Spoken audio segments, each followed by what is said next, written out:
Well, welcome everybody to our Academic Affairs Town Hall. I think this will be the last, officially the last Academic Affairs Town Hall of the academic year. So I'm pleased to see everybody, and I know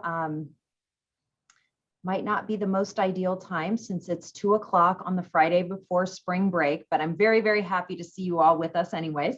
I'm Karen Appleby, serving as your interim provost, and we have lots to cover today and lots of people with us. So I'm just going to give you a run through of who is with us today and the information topics that we'll cover. First, we want to provide you all with a COVID health update. So Rex Force is going to be here to talk about currently what the landscape is in Idaho and in Pocatello, and our vaccination plans and testing plans for all of our campuses that we have ready for next semester.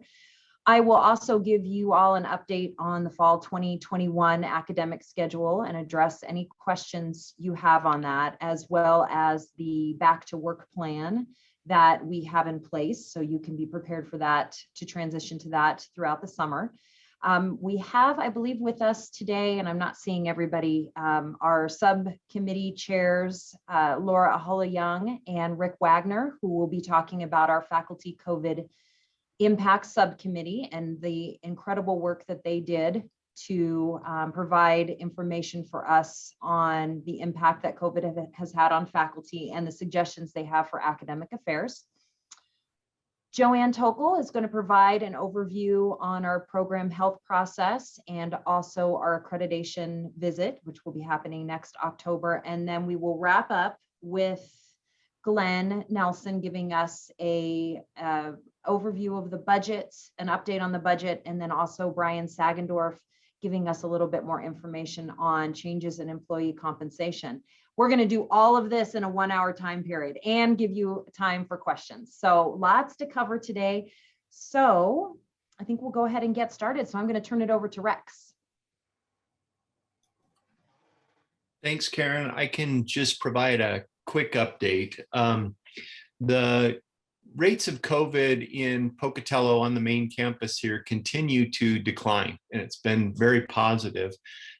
Over the last week reporting period, we saw just 5 cases in the campus community, which was obviously a substantial improvement, probably the lowest that we've seen in many months, to be honest.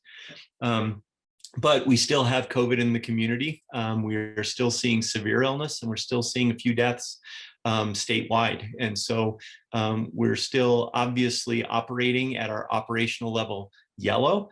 The statewide rebound plan is still in effect, with group sizes to be minimized, except in a few exceptions.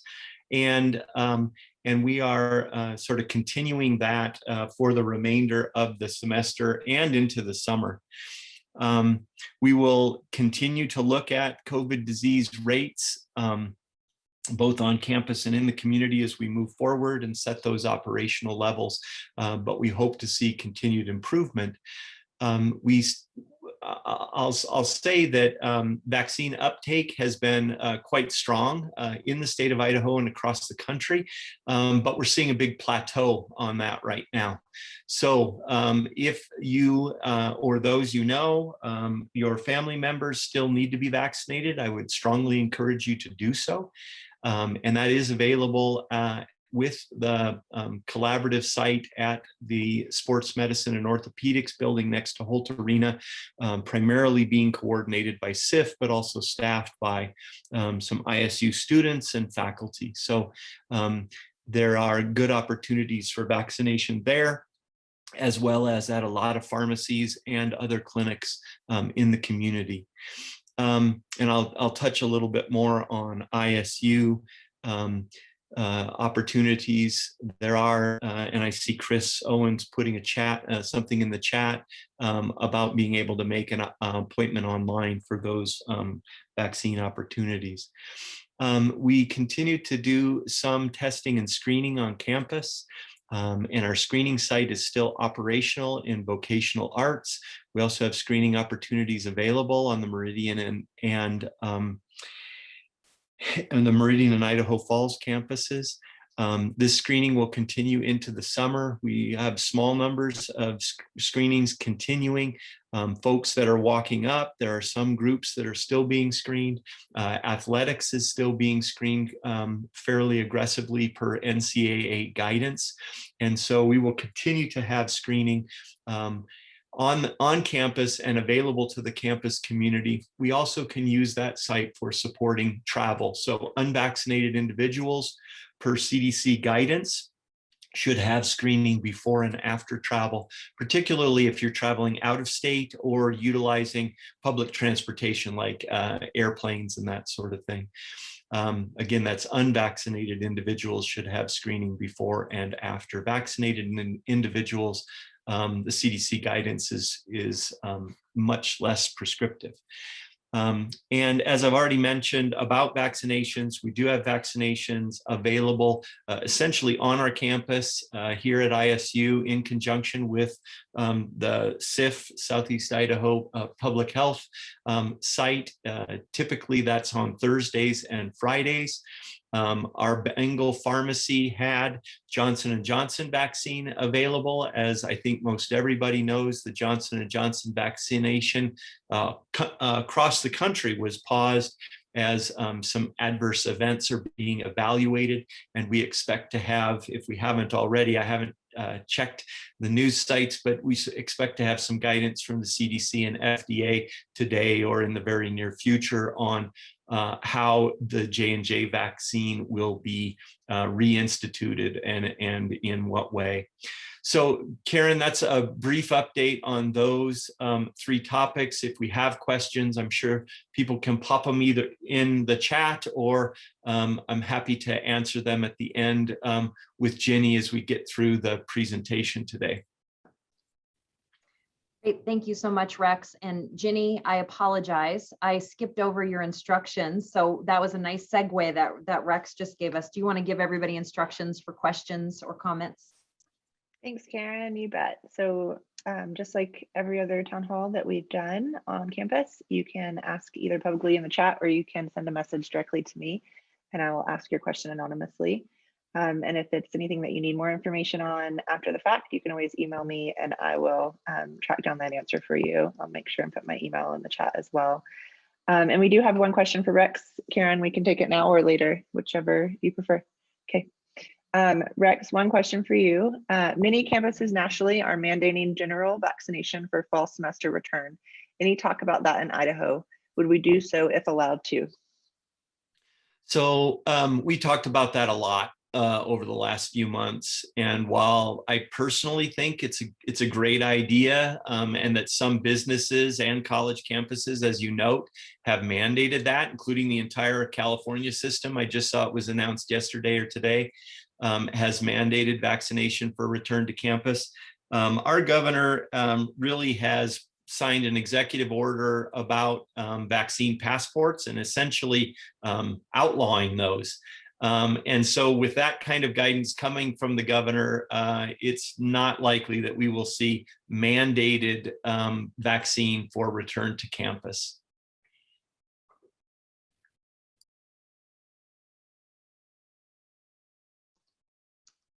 Okay, so if you do have other questions for Rex, please go ahead and just follow Ginny's guidelines here and we can address those at the end. We'll make sure we have time for that. So we're going to move into some pieces on Roaring Back and I'm going to cover these. This is basically about our back to work plan, our fall 2021 plans, and any questions you have for this, we will address at the end of the town hall. The first thing that I want to bring everybody's attention to, and we sent this information out to the deans as well today, so you may have gotten this communication already, but our ISU Counseling and Testing Center is providing a compassion fatigue workshop, which will be held on April 30th at noon. And basically, we have all in the past year provided a significant amount of emotional and social support to our students, first and foremost, and to each other. And that certainly can take a toll on our quality of life and our quality of work. And so our Counseling and Testing Center faculty and staff have done a very thorough and thoughtful job of putting together a workshop to help us kind of get through this fatigue, get through the end of the semester, be refreshed and ready for fall. So if you have any other questions about that, we can pop that information into the chat and the RSVP. So please feel free to attend that if you are interested and you have the ability to do so. It will also be Zoom recorded for you. I wanted to talk a little bit about fall semester 2021. We know that the fall semester schedule has been in flux for quite a bit this past spring semester. We started off with COVID capacity, and then when our COVID health situation improved, we decided to make a shift back to prioritizing face-to-face. And so I want to just briefly address we've sent out a lot of communication on this, and I'm sure department chairs and deans and associate deans have helped clarify this, but there do seem to be some questions that continue popping up that I want to make sure are clarified for everybody. First of all, the term high flex has gone away. However, the mode of high flex has not. So as we were all teaching in the fall schedule, what we knew high flex to be was students would sign up for a high flex class, and they could essentially make the choice to come face-to-face, attend face-to-face, or attend online, and that could shift back and forth regardless. And that was a very important and critical flexibility for us to offer our students, as we had so many of them with COVID and needing to quarantine and those types of things. What we have now is all of our classes that are high flex in nature, where we will have a face-to-face component and an online component. We have actually cross-listed. If you have one of these classes, what we've asked you to do is cross-list your face-to-face class with a synchronous online class. And that does a couple things for us. So say, for example, you have 30 students in a class, that's your cap. You might have 20 seats for face-to-face, and you might have 10 seats for asynchronous online. You're teaching through that OWL or whatever high flex methodology you have available to you in the classroom. What that does is the students who sign up face-to-face, they are then expected to be there face-to-face throughout the semester. The students who sign up for the online synchronous are expected to be there in an online or Zoom format, online synchronous format. And what this helps us do is identify how students really want to sign up for their classes. Are we seeing that most students want face-to-face? Are we seeing that most students want online? Those types of things. So you have the flexibility to set those caps, but that's what we have decided to do at the registrar's office level. Now, of course, this also still does provide some case by case flexibility for students. So if a student would contract COVID and had to quarantine, but they were in your face-to-face section, they could attend for that short period of time when they were quarantined online and not miss class time. So high flex is not gone, but we're not using that same terminology so as not to confuse students. So if you have questions on that, certainly we can address those at the end of this town hall. But if you have additional questions, we would be happy to address those at the Office of Academic Affairs.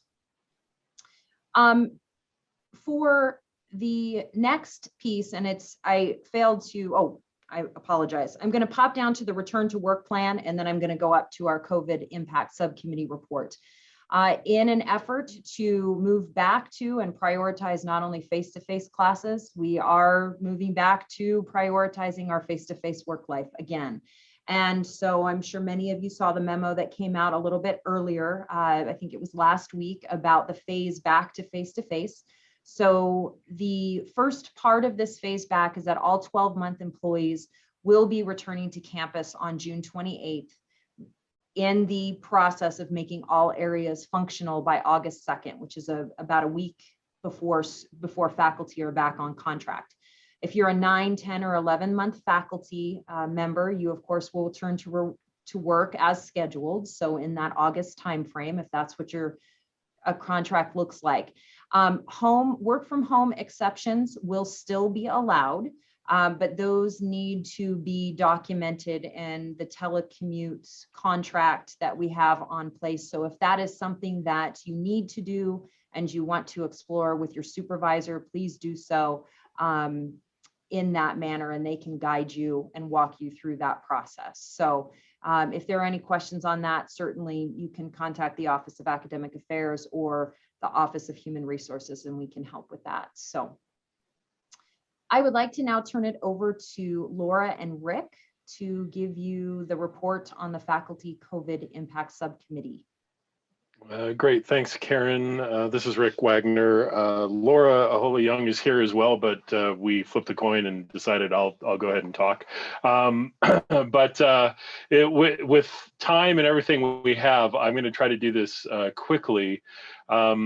But I'll start with this. The report of this subcommittee has officially been passed on to Academic Affairs now, and we are planning on getting it, the whole report, out to everyone in the campus community. Karen, I don't know if we've figured that one out yet, but I know that we're going to have it happen as soon as we can. It might come from Faculty Senate, or it might come from Academic Affairs. But if you're interested in seeing the entire report, it will be made available to everyone. So I'm not going to try to read the whole thing right now, but I do want to hit the highlights. And the biggest thing would be that the committee in the fall, when we first started meeting, we decided one of the best things we could do would be to do a survey to really try to understand and give faculty a chance to really give input on this. And apparently that was the right idea, because we had well over 400 responses to our survey. And given the survey fatigue that I think all of us are probably feeling at this point due to the pandemic, with a response rate that was well above 50% for our entire faculty, I think that indicates how important this was, I think, to all faculty members. So I'm gonna hit the major suggestions that we made in this report. The first one has to do with thinking about evaluations for next year and beyond, but we have suggested that Academic Affairs puts together some form of university-wide training and discussion about looking at the evaluations moving forward, and in the hopes that if we have those kinds of sessions, any questions can be dealt with, and hopefully that will lead us to much more consistent kind of use of these guidelines, across all academic units as we're moving forward. Having said that, then specific suggestions that we make in our report, that we really need to allow for some adjustment of the goals section of evaluations, where because of the pandemic, if there have been impacts on what goals were initially put down and those things have changed, that we need to allow for that. When the next recommendation, where it's possible, to try to grant some extension of time for certain milestone things. Now, the stop the clock option that was offered to all basically tenure and tenure track folks, even back in the fall, would be one example of it, which was something that we could do. Which also then brings me to another point. We looked at every idea that was put forward by faculty in the surveys. We did try to incorporate one way or another, but there were a couple of things that are absolutely against state board policy. And so if it was against board policy, we noted it, and it's actually listed in the report that we looked at this option. This is not possible because of state board policy, but delaying or granting extensions for PPRs, the 5-year reviews, is not possible because of state board policy. And then while I'm on that topic, any number of people suggested, let's just forget about the annual evaluations for this year. And that is not allowed by state board policy. So while we considered them, we couldn't suggest anything that was against board policy, so we did not. The next suggestion that we made is that there should be maybe a section added, if you will, to the evaluations for the 2021 calendar year, where faculty are allowed to provide a narrative that addresses the ways specifically that the crisis has impacted their their work and their performance, and to allow a formal section where somebody really feels like that they're able to talk about that, whatever those impacts might be.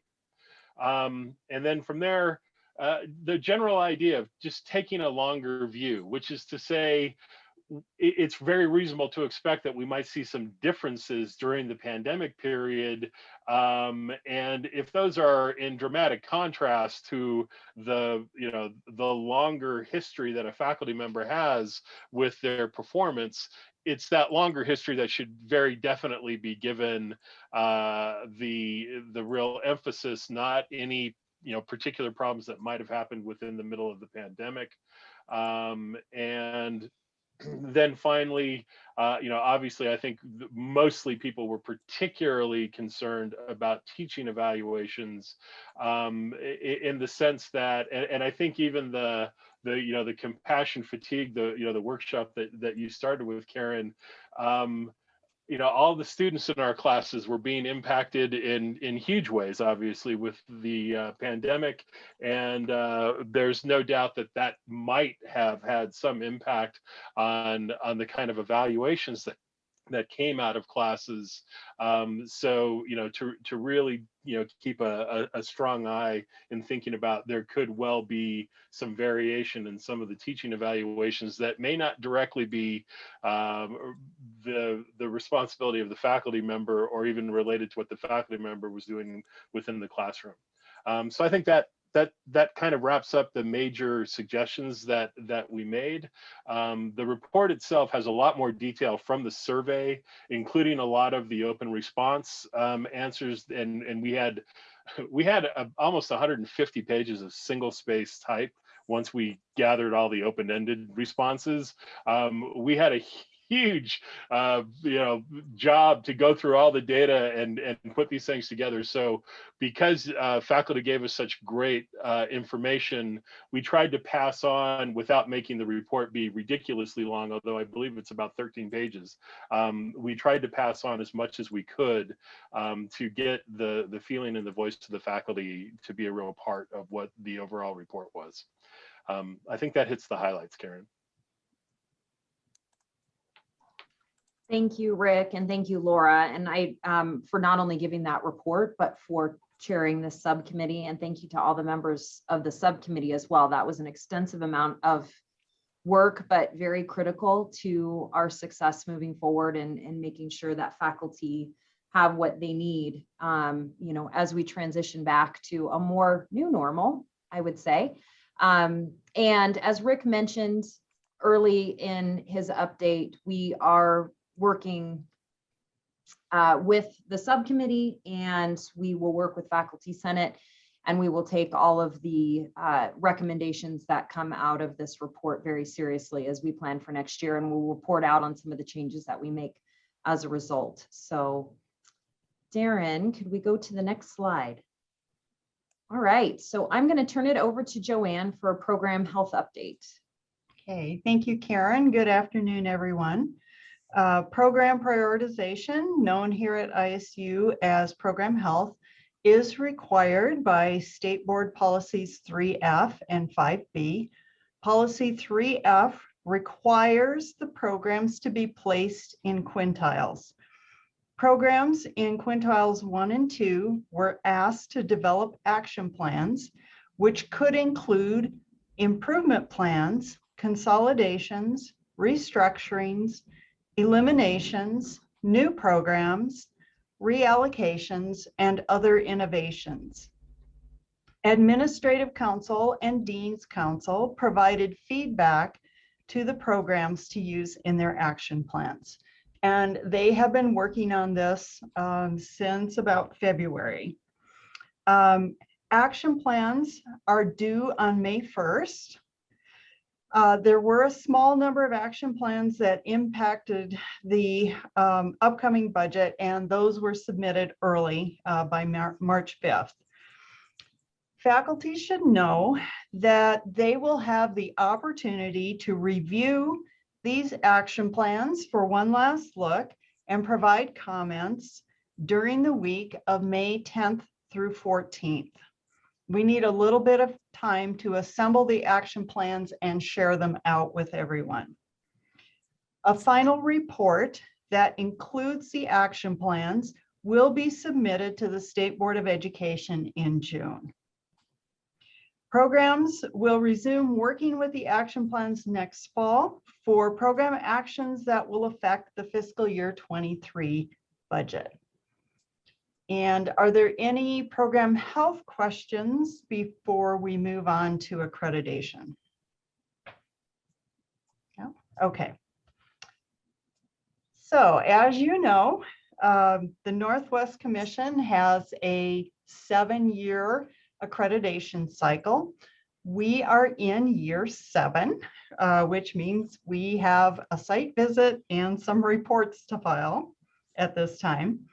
Our accreditation report, which is due to the Northwest Commission by August 4th, actually consists of 2 reports, one for each of the 2 standards. The year 6 report addresses standard 2, and the year 7 report addresses standard 1. In the future, these 2 reports will be submitted a year apart, but because of the transition from the 2010 standards to the 2020 standards, the Northwest Commission required us to submit the 2 reports concurrently. The report will be available for review on August 4th at the URL listed on this slide. The site visit is scheduled for October 6th through 8th. We don't yet have the meeting schedule, but we do know that the chair of our peer review team is the Director of Academic Assessment and Accreditation at UNLV. A number of different groups will meet with various members of the peer review team for the site visit. To keep you informed, a series of articles in ISU Today will explain the process and what to expect. So far, we've had What Does Accreditation Mean for ISU, which was published on April 5th. Who is our accreditor was on March 18th. And we'll have several more throughout the summer and into the fall. The articles are also posted on Academic Affairs website under Institutional Effectiveness Accreditation. And are there any questions on our upcoming accreditation? Okay, thank you. Thank you, Joanne. So up next, we're going to talk a little bit about the budget, and Glenn is here to give us that update. Thank you, Karen. So is it still muted? No. Just real quick, our initial forecast for FY22 before we do anything with the budget is going into next year having a $5.3 million deficit. Now, I realize we eliminated our structural deficit last year. However, for going forward this year, our revenues were down, our enrollments were down, and so that carries forward into next year. And then we've had a number of increases that are not yet funded by the legislature. A potential CEC increase, we've had inflationary increases. And so while it's not great news, it could be a lot worse. And this is just our starting point. As we look at what our next steps are, Leadership Council had presented a series of strategic initiatives to Admin Council. It was about $2 million worth, 2.8 million. So we took that under consideration, or we've presented that and discussed it, and that's now been forwarded to Admin Council. Probably the biggest question mark that is out there is we do not yet have a budget from the legislature, or at least as of several hours ago when I checked. JFAC was supposed to be working on it yesterday or today. I'm not sure where we are in that process. Until we know how much our appropriation is next year, we really can't address any of these issues and make decisions on them. That also hinges on state board approval of tuition and fee increases. As some of you may know, some of you may not have heard, we had pledged to keep undergraduate resident tuition flat again for next year, pending what the legislature does. So the only thing we know in terms of tuition and fees is we have a modest increase approved for non-resident and for graduate tuition. But that's just a proposal. That hasn't yet been approved by the board. So both of these are up in the air. The CEC plan approval, the change in compensation plan, again, we don't know what we're going to do with that until the legislature gives us a budget. So this has probably been one of the more I don't know updates I've given since I've arrived on campus 2.5 years ago. I wish I had more solid information to give you. And when this meeting was planned, we had hoped we would have more solid information, but everything's really hung up in the legislature right now. Once we get that budget information from the legislature, we will then look at all of these other aspects, and admin council will then take into consideration what we heard from leadership council to prepare a budget. Now, if there are significant decreases in that appropriation, that may send something back to leadership council, but we really have not, we're not planning on hearing the worst. And I just want to be open and transparent and let you know where we are today. So I'm sure there'll probably be some questions at some point, Karen. So I'm here. Thank you, Glenn. And we'll just wait for questions until the end for all of our pieces. I think we'll have time for that. Our last update today is from Brian Sagendorf on the changes in employee compensation. So Brian. Hey, good afternoon, everyone. Thank you for inviting me to be here today. So this update also is now in a bit of a holding pattern regarding the change in employee compensation package, as Glenn was mentioning a moment ago. But just to kind of give a little more context of where the recent history on this, in March, the state issued guidance to all state agencies to make preparations and guidance to distribute up to a 4% CEC at state agencies. And how that had been comprised was basically 2% funding for FY21 and 2% for FY22. It is important to note that the funding mechanism in higher education at ISU, Boise State, LCSC, et cetera, is different than other state agencies that are fully funded by state appropriations. The state considers a portion of our state appropriation to be our tuition and fees. So we actually were never scheduled to receive a full 4% of funding to distribute in a CEC.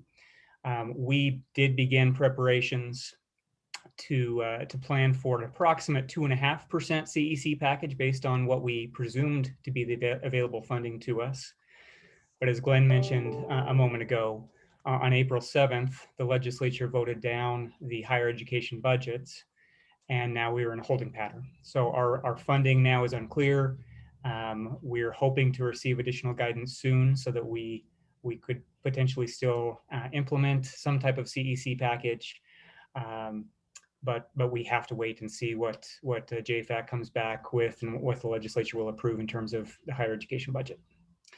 One little item of note with regard to the CEC, if we have the available funding to do that, there was a new item in the requirements for CEC eligibility this year. The state was requiring that everyone complete state mandated training in terms of cybersecurity and respectful workplace training. So I know many folks have been getting messages and some additional communications and guidance from the HR team on that. And we really appreciate everyone's response and participation in those trainings here over recent weeks and months. So that is something to just be aware of, that moving forward, that is going to be an expectation that the state requires in our CEC distribution. But most importantly, we hope to have more information on the funding availability soon.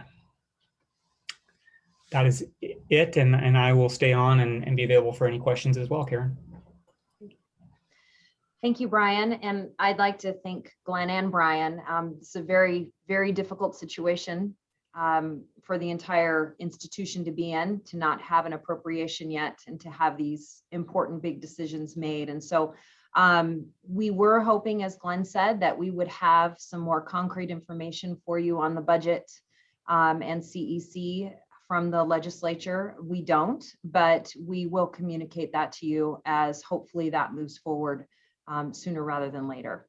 So now Ginny will open it up for questions. Thanks, Karen. If we can jump back to Rick for a moment, we have a question related to his presentation. So the question is, are the results disaggregated by college? Can our college level leadership have the data if it is available? The only accurate answer I can give to that is I'm not 100% sure off the top of my head. I know that we wouldn't have that for 100% of the responses because that was an optional thing for people to give us. We might be able to do some disaggregating, but that's the best that I can answer right now.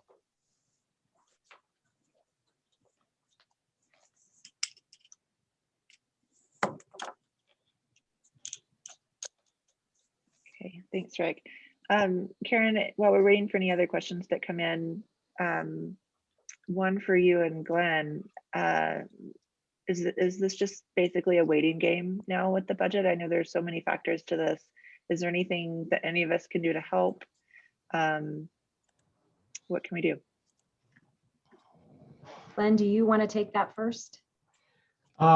There's not a lot we can do at this point in time. It's back with the joint committee at the legislature. And of course, once they develop a budget, it has to go back and be voted on by, I believe, both the House and the Senate.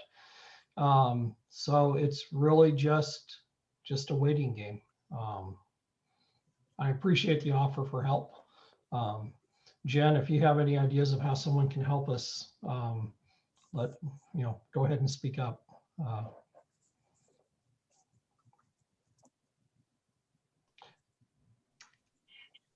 I'd also like to jump in, and this was a conversation that we had at Faculty Senate on Monday night, and I thought it was a very good conversation, and many of the faculty senators will, if they have not already, probably relay this information. This question came up to Kevin just based on the legislature, what's happened at the legislative session in general this spring, which has been fairly unprecedented in terms of information, lots of misinformation about the role of higher ed, and this is the way that we can help is to talk to our legislators and for each of us to represent what we do in higher education to our legislators, and be as proactively, as comfortable as you are, to be as proactive in that way. And so, that extends beyond just the budget, but just having our higher ed voice out there and what we do and how we help our students critically think and those types of things is very important right now. Thank you for adding that, Karen. And I would add on to that, not just your legislators, but friends, neighbors, anyone who has an interest, because there is a lot of misinformation that is being funneled to the legislature and the news media. And I guess since this is academic senate, we have all been accused of doing nothing but plotting to indoctrinate our students. And so anything you can do with positive stories when you're talking to friends, family, and others would be helpful.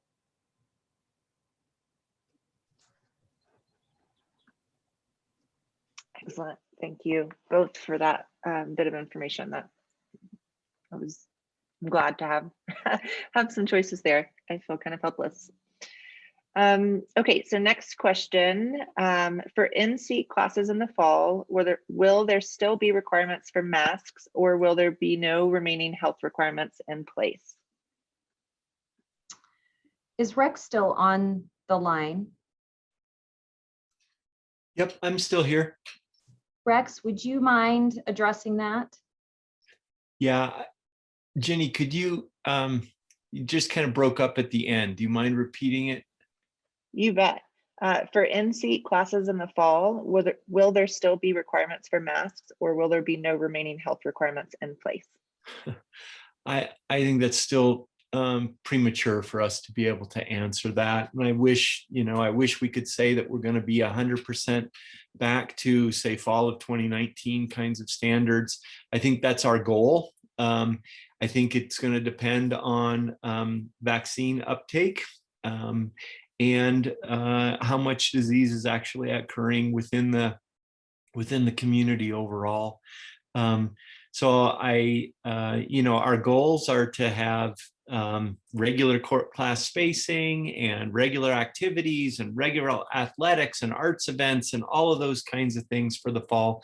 But we just, don't, even after we've been practicing for 14 months with our crystal ball, we're still not that good with it yet. And so unfortunately, I can't really answer that, but it's our sincere hope that we're going to be pretty close to back to normal. Excellent. Thanks, Rex. Our next few questions are different categories. So I'm going to be bouncing around just a little bit. Karen, for this one, someone missed the beginning of the meeting and they wondered if you could describe how the fall schedule is looking now and any other class delivery patterns that you could summarize for us. That's a great question. I actually can't give you an overview of what the fall schedule is looking like now. If you're looking for what are the number of face-to-face, the old high flex, which would be face-to-face and online synchronous, I don't have those numbers. I do have a call into the registrar's office and can give those to you. I can tell you some very good news that our enrollment numbers are up right now, based not only compared to last year, but compared to spring 2019, which is very, very good. So as of right now, our enrollment is looking very strong. Stacy Phelan, our Vice President of Enrollment Management, gave a great update on that this morning. So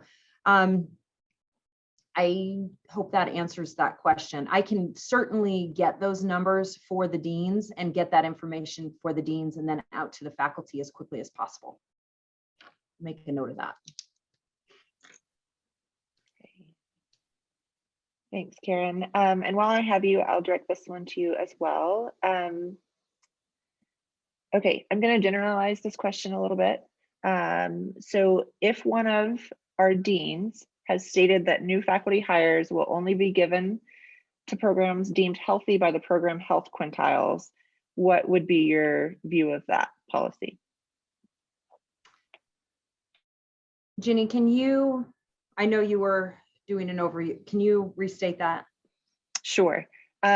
So the question is, if one of our deans has stated that new faculty hires will only be given to those programs that have been deemed healthy by the program health quintiles, if that's the case, what is your view of that? Well, I would have to, I'm not sure I can give an overall answer to that. I would have to certainly look at that on a case-by-case basis. So I think Joanne did an excellent job and has done an excellent job throughout this process explaining this quintiling. And one thing about the quintiling that we've really tried to communicate, but it's hard to, is that the quintiles are required by the State Board of Education.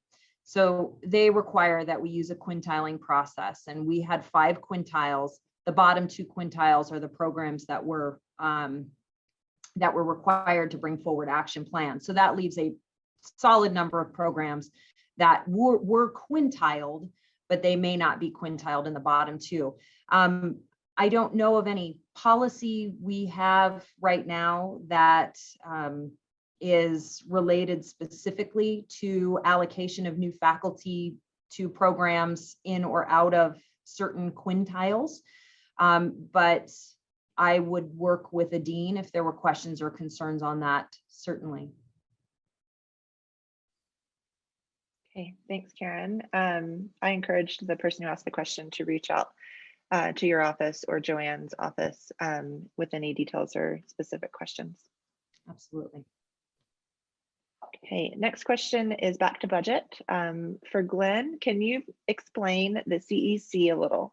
If the legislature / State Board of Education does approve a 2% plus 2%, why would there only be 2.5% available at ISU? That is a good question. Thank you for asking that. When the legislature approves our CEC plan, they do not fully fund it.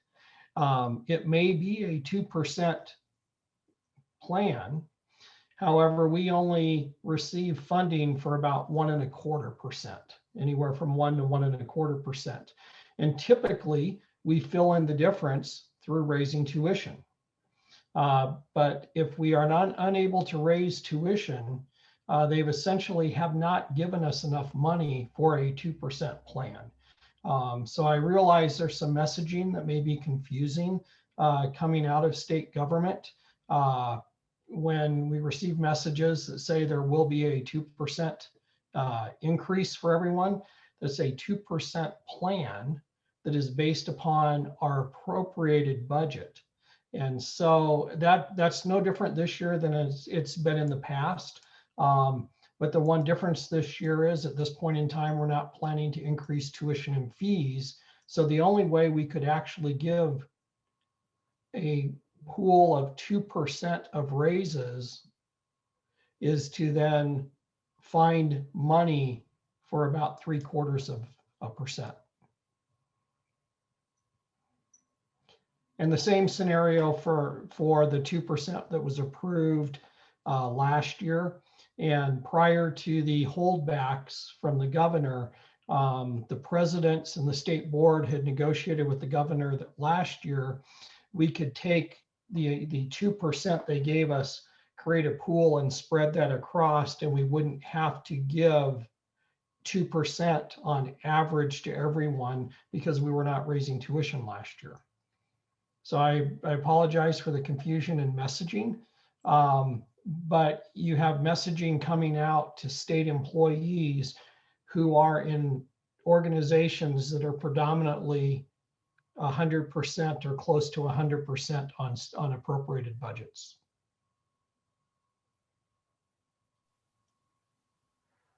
Okay, great. Thanks, Glenn. Karen, that is the last of our questions. I'd be happy to turn it back over to you now for any closing remarks. Well, I just want to thank everybody for being here today. I want to thank everybody who presented today this important information. I know this is a lot to take in. Since there are so many unknowns, especially with the budget right now, and of course our health and mask guidelines, just do know that the Office of Academic Affairs will be in contact with you and will communicate with you and the deans as well, so that some of these questions that we were just simply unable to answer today due to the fact that we don't know what appropriations are or what might be happening in our health landscape. We will make sure that we communicate that information to you as soon as we get it. So I hope to see everybody at graduation tomorrow. That will be a really exciting event because we all need something sort of positive right now. So hopefully we'll see you, and if not, we'll be with you in spirit as we celebrate all of our students, and have a wonderful spring break. And again, thank you for everything you've done all year. Excellent work.